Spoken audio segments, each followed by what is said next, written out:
Raj TV நேயர்களுக்கு வணக்கம். இப்போ நம்ம பார்க்க போகிற ஜூஸ் வந்துட்டு பெப்பர்மின்ட் ஜூஸ். இது சம்மருக்கு வந்துட்டு ரொம்ப நல்லாயிருக்கும். இது எப்படி செய்யலான்றது பார்க்கலாம். அதுக்கு தேவையான பொருட்கள்: mint, salt, lemon. Sabja seeds வேணும்னா நம்ம ஆட் பண்ணிக்கலாம். சுகர். மிக்சியில் வந்துட்டு ஜாரில் நீங்கள் எல்லாமே ஆட் பண்ணுறதுலாம் இதுலேயே நீங்கள் யூஸ் பண்ணிடலாம். ஃபஸ்ட்டு பெப்பரு, அதுக்கப்புறம் லெமன். உங்களுக்கு எந்த அளவுக்கு வேணுமோ அதை நீங்கள் ஆட் பண்ணிக்கோங்க. ஒரு லெமனோ இல்லை ஆஃப் லெமன் கூட நீங்கள் யூஸ் பண்ணிக்கலாம். உங்களுக்கு புளிப்பு எந்த அளவுக்கு வேணுமோ அதுக்கேற்ற மாதிரி.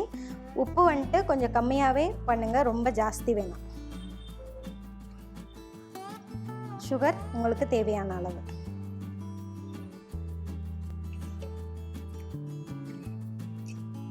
இது எல்லாமே நம்ம ஃபஸ்ட்டு வந்துட்டு தண்ணி மிக்ஸ் பண்ணி தான் நம்ம பண்ணணும். தண்ணி தண்ணி தண்ணி தண்ணி இப்போது தேவையான அளவு தண்ணி இதில் ஊற்றிக்கலாம். ஜாரில்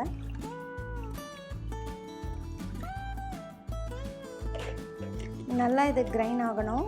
அரைகுறையாக ஆச்சுன்னா நல்லா இருக்காது. ஃபுல் கிரைண்ட் பண்ணாதான் டேஸ்ட்டு நல்லாயிருக்கும்.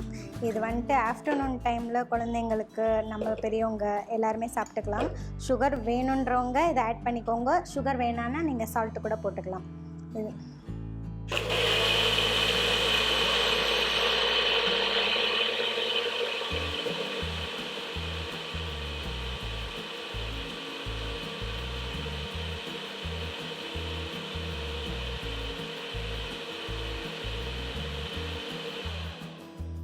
இதில் உங்களுக்கு இஞ்சி தேவைப்பட்டாலும் இஞ்சி வந்துட்டு நீங்கள் இதில் ஆட் பண்ணிக்கலாம்.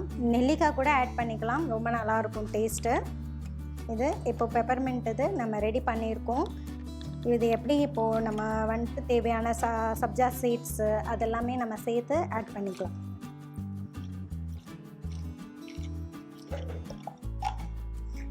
இது இப்போ ஒரு கிளாஸில் மாற்றிக்கலாம்.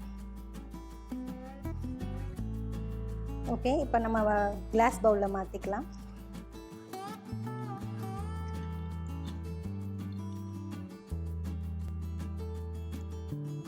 ஃபஸ்ட்டு நம்ம ஆல்ரெடி நம்ம சப்ஜா சீட்ஸ் வந்துட்டு நம்ம பண்ண போகிறோன்னா ஒரு 10 நிமிஷத்துக்கு முன்னாடி ஊற வச்சாலே போதும், சூப்பராக இருக்கும்.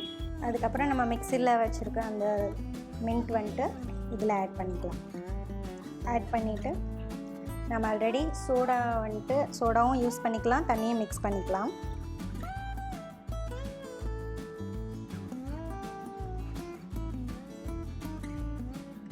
இதில் கொஞ்சமாக லெமனும் இப்போது கிளாஸில் மாற்றியாச்சு. நம்ம ஐஸ் க்யூப்ஸ் எந்த அளவுக்கு நம்மளுக்கு கூலிங் வேணுமோ அதுக்கேற்ற மாதிரி நம்ம ஆட் பண்ணிக்கலாம். கொஞ்சமாக புதினா இலைகள். பெப்பர்மின்ட் ஜூஸ் ரெடி ஆயிடுச்சு. இது வந்துட்டு உடம்புக்கு இப்போ சம்மர் டைமுக்கு வந்துட்டு டீடாக்ஸ்க்கு வந்துட்டு ரொம்ப யூஸ்ஃபுல்லாக இருக்கும். நீங்களும் வீட்டில் செஞ்சு பாருங்கள். நாளைக்கு வேறொரு டிஷ்ஷோடு சந்திக்கலாம். நன்றி, வணக்கம்.